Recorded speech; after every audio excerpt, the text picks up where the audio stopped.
Bienvenidos a una emisión más de su noticiero de ABA Televisión. Mi nombre es Cristian Romero y estas son las noticias. El Papa Francisco y el ISIS. Así vivió el Papa el drama de los cristianos de Irak. En junio de 2014, los cristianos de la llanura del Nínive en Irak recibieron un mensaje como este. El ISIS les proponía convertirse al Islam o marcharse de su tierra en 24 horas. Y todos decidieron irse antes que renunciar a su fe. Cuando aún las informaciones que llegaban a Roma eran confusas, el Papa lanzó una primera denuncia. Sono vicino alle migliaia di famiglie, specialmente cristiane, che hanno dovuto lasciare le loro case e che sono in grave pericolo. Francisco usó palabras un poco más duras casi 4 semanas más tarde, conforme Mosul y alrededores se vaciaban de cristianos. I nostri fratelli sono perseguitati, sono cacciati via, devono lasciare le sue case senza avere la possibilità di portare niente.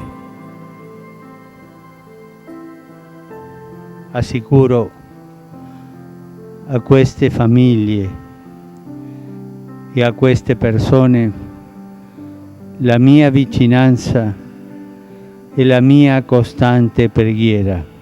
Ante la incredulidad del mundo por lo que estaba ocurriendo en la llanura del Nínive, el Papa lanzó de nuevo una dura denuncia solo 2 semanas más tarde, que incluyó un mensaje para los terroristas del ISIS. Ci lasciano increduli e sgomenti le notizie giunte dall'Iraq. Migliaia di persone, tra cui tanti cristiani, cacciati dalle loro case in maniera brutale. Bambini morti di sete e di fame durante la fuga. Donne sequestrate, persone massacrate, violenze di ogni tipo, distruzione dappertutto, distruzione di case, di patrimoni religiosi, storici e culturali.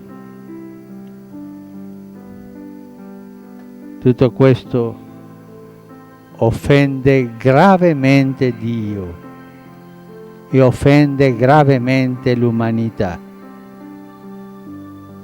Non si porta l'odio in nome di Dio.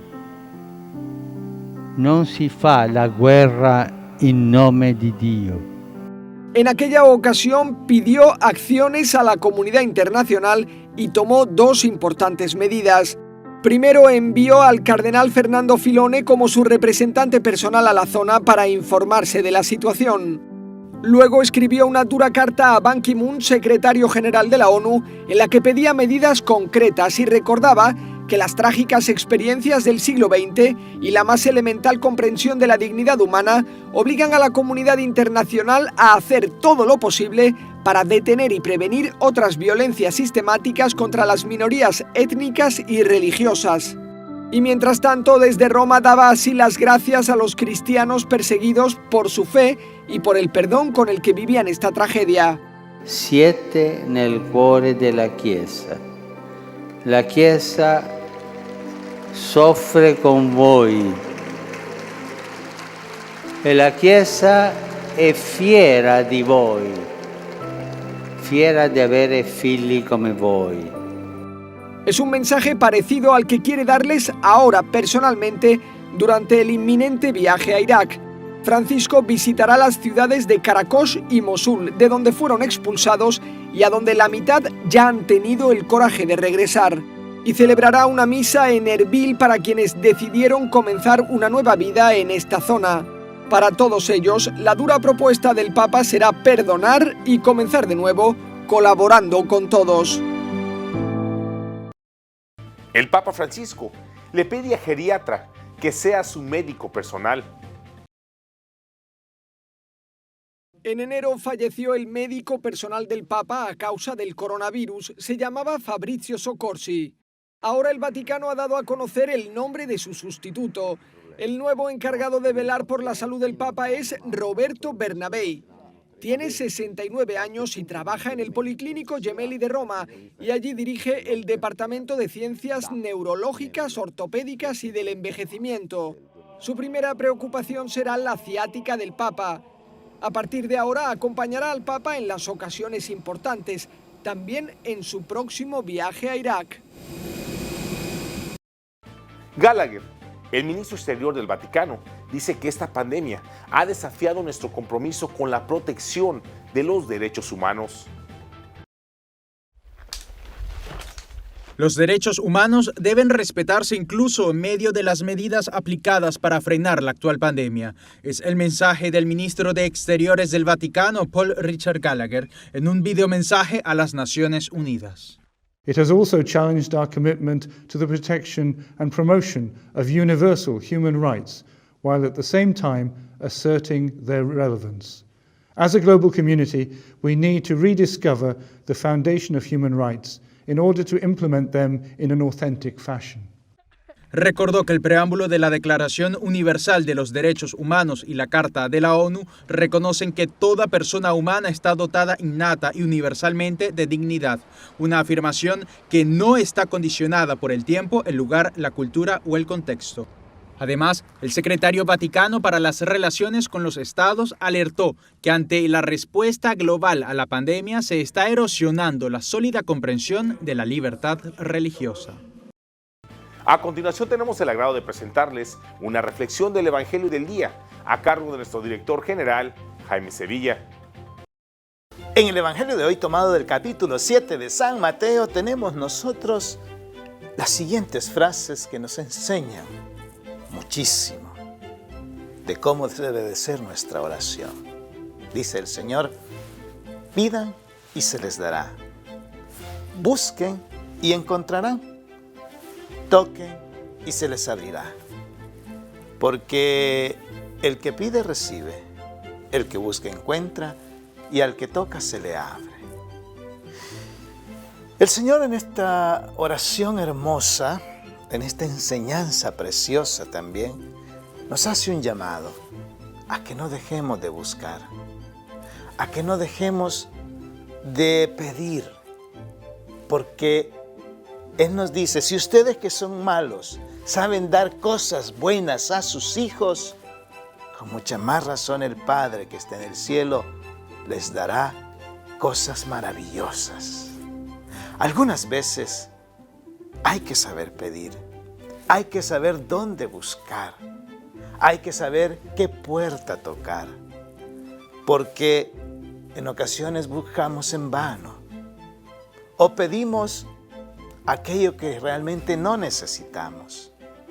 Hoy el Señor nos invita a ser cuidadosos con nuestra oración, que sepamos pedir, que sepamos buscar, que sepamos qué puerta vamos a tocar.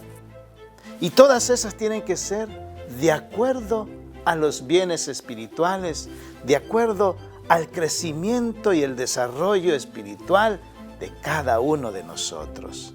Con toda seguridad, si lo que pedimos al Señor va a fortalecer y nos va a ayudar a desarrollar esta vida ascética hacia su presencia, sin duda nos la va a conceder. Que el Señor nos dé la gracia del discernimiento siempre. Que así sea.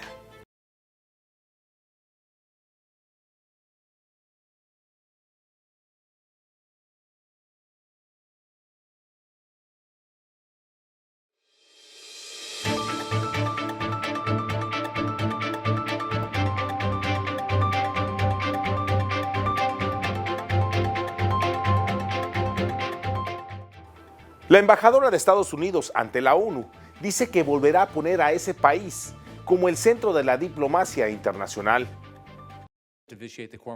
A pesar de las objeciones de algunos senadores republicanos que retrasaron la votación, la embajadora Linda Thomas Greenfield recibió el martes un fuerte apoyo bipartidista en el Capitolio y más de 20 republicanos se unieron a los demócratas para confirmarla como embajadora de Estados Unidos ante las Naciones Unidas. The nomination is confirmed. Según expertos, este fue una importante victoria para la administración Biden en su intento de volver a comprometerse con el organismo mundial, después de 4 años de postura de Estados Unidos primero del presidente Donald Trump, que dejó a Estados Unidos aislado internacionalmente.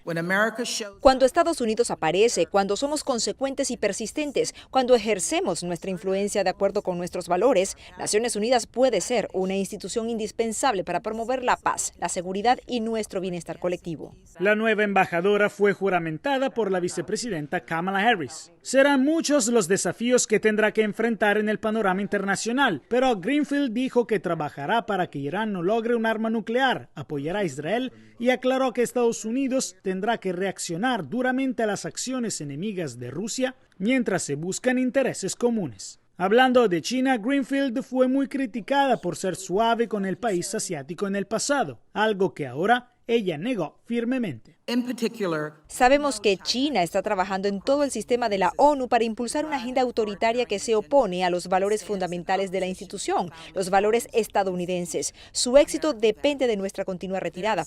Eso no sucederá en mi periodo. Se conoce que se ha enfocado en asuntos de África, pero aún no es claro cuál será la posición de Greenfield sobre América Latina. Pero la embajadora entrará en una situación delicada después de que Estados Unidos recortó los fondos de ONU-SIDA y otras entidades, como el Fondo de Población para Centroamérica. Jacopo Luzzi, Voz de América, Washington. Medicamento antiviral español podría ser la cura contra el COVID-19, afirman científicos. En tercera fase de prueba se encuentra el Reino Unido para comprobar los efectos de la plitidepsina, un antiviral creado por la farmacéutica española PharmaMar, que según dice su gerente de preclínica ha demostrado una reducción de la réplica viral en los pulmones mediante tratamiento profiláctico. Son varias las instituciones internacionales que participan del estudio como Mount Sinai, la Universidad de San Francisco y el Instituto Pasteur. La Voz de América habló con el director del Instituto de Salud Global y Patógenos Emergentes de Mount Sinai en Nueva York, quien ha estudiado de cerca el medicamento. Las proteínas que vimos que eran importantes para que el virus se pudiera replicar, buscamos si existía algún inhibidor conocido y con eso pues probamos una serie de inhibidores de distintos factores, proteínas celulares que son importantes para el virus. De hecho, el más potente fue la plitidepsina. El medicamento de administración intravenosa, no disponible en farmacias, que ha demostrado, según García, ser efectivo en el bloqueo del crecimiento de células cancerígenas, parece cumplir la misma función frente al virus. Cuando se tratan células con este medicamento, se vuelven refractorias a la replicación del virus y si el virus ya no se puede replicar, pues se para la infección y se para la infección se puede parar el desarrollo de la enfermedad. Con los resultados de la tercera fase de prueba de investigación clínica en el Reino Unido, ensayo para el que se reclutarán 600 pacientes, científicos podrían avanzar en la aprobación de la plitidepsina en diferentes países como antídoto contra el virus para el que se requeriría una dosificación y administración distinta a la actualmente empleada en Australia para el tratamiento del mieloma múltiple. Laura Sepúlveda, Voz de América, Nueva York. Organismos internacionales han llegado a El Salvador para observar las próximas elecciones electorales. Los organismos internacionales que, de acuerdo con el Tribunal Supremo Electoral, son parte de las garantías de la transparencia de los próximos comicios, ya están en el país. Instituto Criptológico de España, la jefe de la OEA, para observar el proceso electoral. El Centro Criptológico Nacional de España es un organismo del Estado español adscrito al Centro Nacional de Inteligencia de ese país. Certifica la seguridad de las tecnologías de la información y de la criptología. Además, vela por la protección de la información clasificada relativa a los sistemas de información y telecomunicaciones. A colaborar y a confirmar pues la certeza del equipo tecnológico que nosotros vamos a utilizar precisamente tanto para el conteo del voto como para el procesamiento. Esta institución dará seguimiento a los resultados del 28 de febrero. Mientras tanto, los paquetes electorales ya están llegando a los últimos departamentos del país. Por el departamento de San Salvador y La Libertad, que por regla general son los últimos que se dejan, por lo cercano que está de las oficinas, principalmente de la Dirección de Organismos Electorales. Además, el organismo colegiado revisará los últimos detalles de algunos centros de votación, como el más grande de la capital, que será colocado en el Boulevard del Hipódromo. El tribunal decidirá si se retiran los canopies que ya instalaron algunos partidos. El Código Electoral prohíbe que a una distancia tan cerca se encuentren, partidos políticos intentando influir en las personas en el momento de emitir su voto. El artículo 175 del Código Electoral prohíbe la propaganda partidista en los centros de votación. Además, prohíbe la propaganda política durante los 3 días anteriores a la elección y en el propio día de la misma. El silencio electoral inicia el 25 de febrero desde las 0 horas y finaliza el 28 de febrero a las 12 de la noche. Para Teleprensa, Canal 33, Adriana González. Ahora nos vamos hasta Sudamérica con nuestro amigo, el padre Manuel Rodríguez Rodríguez, misionero claretiano de nuestra cadena hermana JN19 Televisión, con un reportaje especial desde Lima, Perú, de lo que está ocurriendo en ese país. Reporta para la cadena de televisión ABA y JN19 del Perú, el padre Manuel Rodríguez Rodríguez, misionero claretiano desde Lima. Al fin, el Consejo de Ministros ha determinado que se acaba la cuarentena estricta en Lima, Callao y algunas otras provincias donde el índice era extremo. De esta manera va a haber inmovilización solamente las noches, desde las 9 de la noche hasta las 4 de la mañana y todos los domingos. Y ya se pueden, sobre todo, moverse para ir a trabajar. Es el clamor de mucha gente, necesitan trabajar para poder alimentarse, para alimentar a sus hijos y a toda la familia. Pero se está pidiendo que haya un protocolo muy estricto, tanto en las empresas como en otros lugares. La Iglesia sigue trabajando.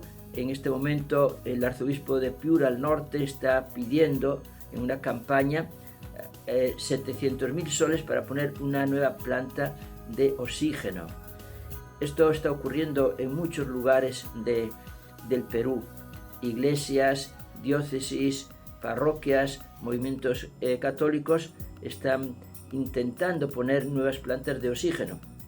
Aunque ahora va a haber un pequeño alivio. A partir del lunes, ya desde Antofagasta, de Chile, van a llegar 40 toneladas de oxígeno. También otras 40 por una asociación de minerías de Chile también. Y SAU del Perú también 40 toneladas. Es decir que va a haber un pequeño alivio al menos con estas donaciones que van a llegar a partir de lunes. Y desde el lunes hay 15 días para dejar la cuarentena estricta y para trabajar en todo lo que se pueda, pero guardando los protocolos. Se han vacunado hasta el momento 221.500 personas, todavía va lenta la cosa. Y hoy se da también ya el informe de las vacunas irregulares que se hicieron, sobre todo con muchos funcionarios y sus familiares. La Iglesia irá abriendo lentamente sus puertas para nuevamente poder tener el culto católico que se necesita. El arzobispo de Arequipa, en el sur, está impulsando mucho la fe. Su carta, hablando de la Cuaresma, dice: la Cuaresma no es un camino cerrado, es un camino abierto, pero plenamente abierto al triunfo, a la Pascua, a la victoria. Ha tenido también enseñanza con los sacerdotes y la formación permanente ha sido el día 23 y ahora también 25 al 27 encuentro juvenil católico. Merece la pena seguir trabajando. El bono de 600 soles todavía va lento. Los que quieran informarse sobre ese bono, que llamen al teléfono 101. Reportó desde Lima el padre Manuel Rodríguez Rodríguez, misionero claretiano.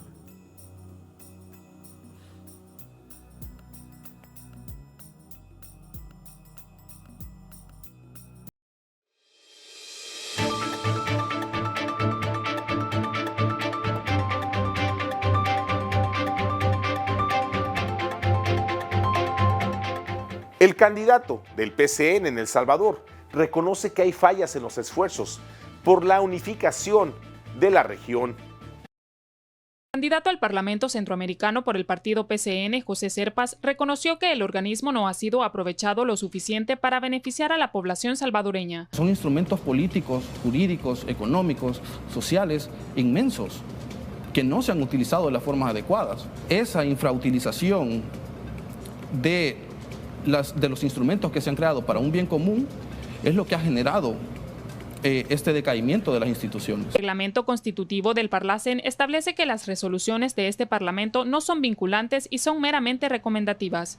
En ese sentido, Serpas ve necesario que ese lineamiento cambie y el Parlacen sea vinculante en temas de unificación de políticas públicas. Por lo menos en temas de integración o en temas de unificación de políticas deberían de tener unas decisiones vinculantes, para empezar, porque es necesario de que ya empecemos a unificar, por ejemplo, políticas exteriores, políticas económicas. Es necesario empezar a unificar ese tipo de políticas, es necesario unificar políticas sociales, por eso es que existe tanta desigualdad en nuestra región. De ganar la elección, el candidato afirmó que entre las propuestas se encuentra la apertura de fronteras controlada entre los países de la región.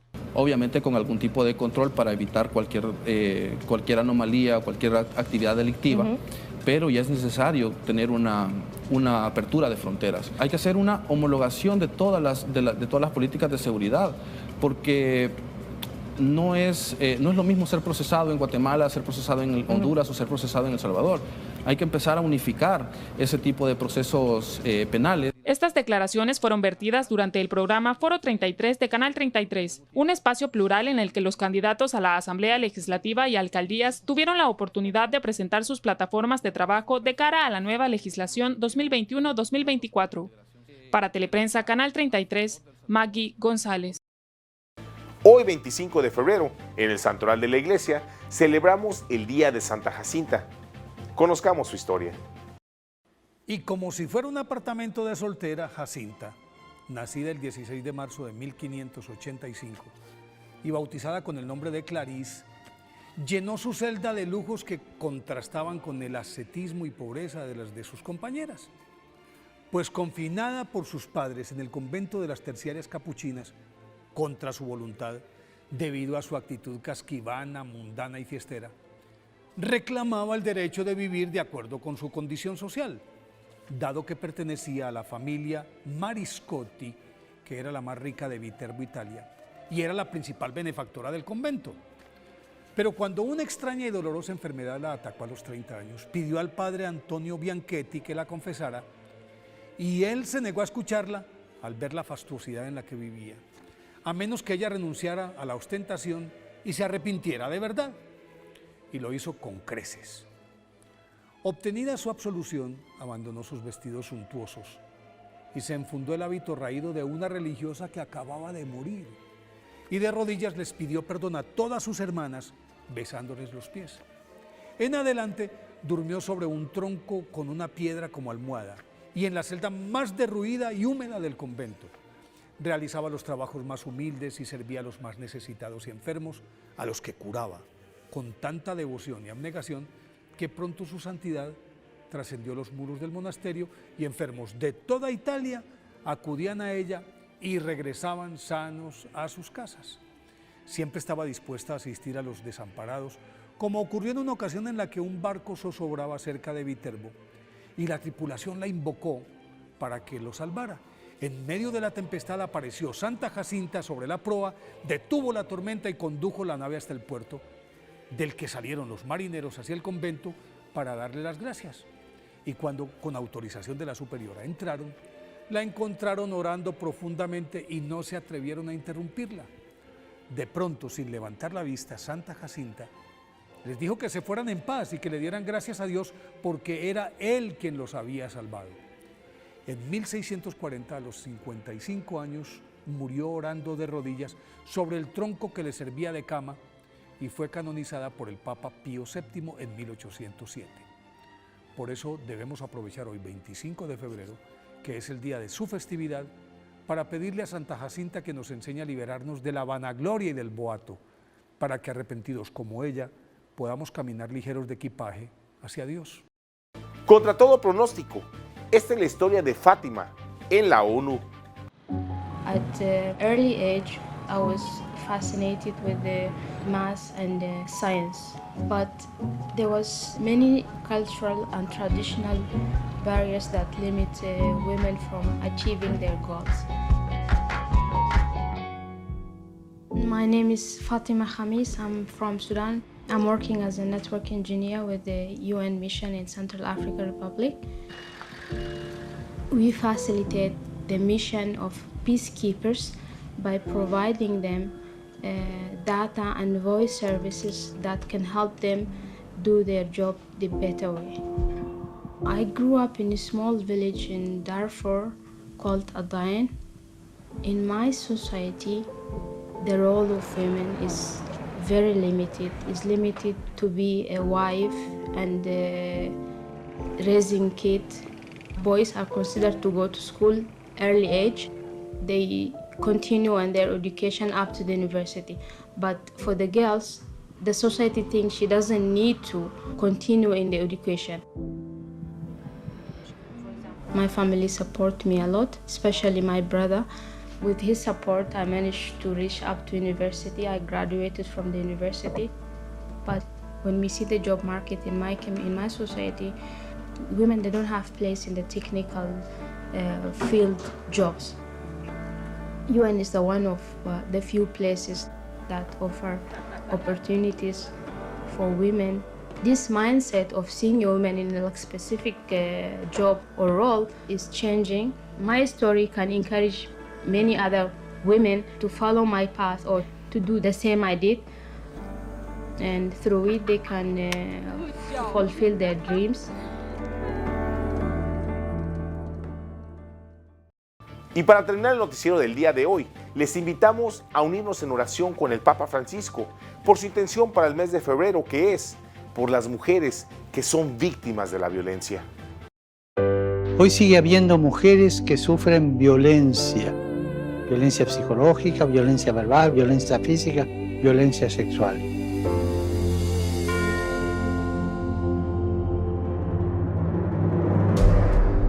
Es impresionante el número de mujeres golpeadas, ofendidas, violadas.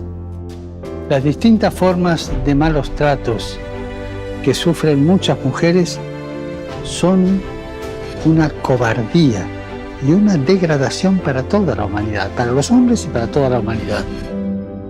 Los testimonios de las víctimas que se atreven a romper su silencio son un grito de socorro que no podemos ignorar. No podemos mirar para otro lado. Recemos por las mujeres que son víctimas de la violencia, para que sean protegidas por la sociedad y para que su sufrimiento sea considerado y sea escuchado por todos.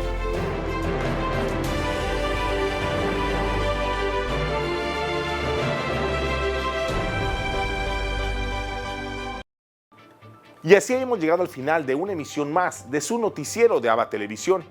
Muchas gracias por su preferencia y continúen con nuestra programación.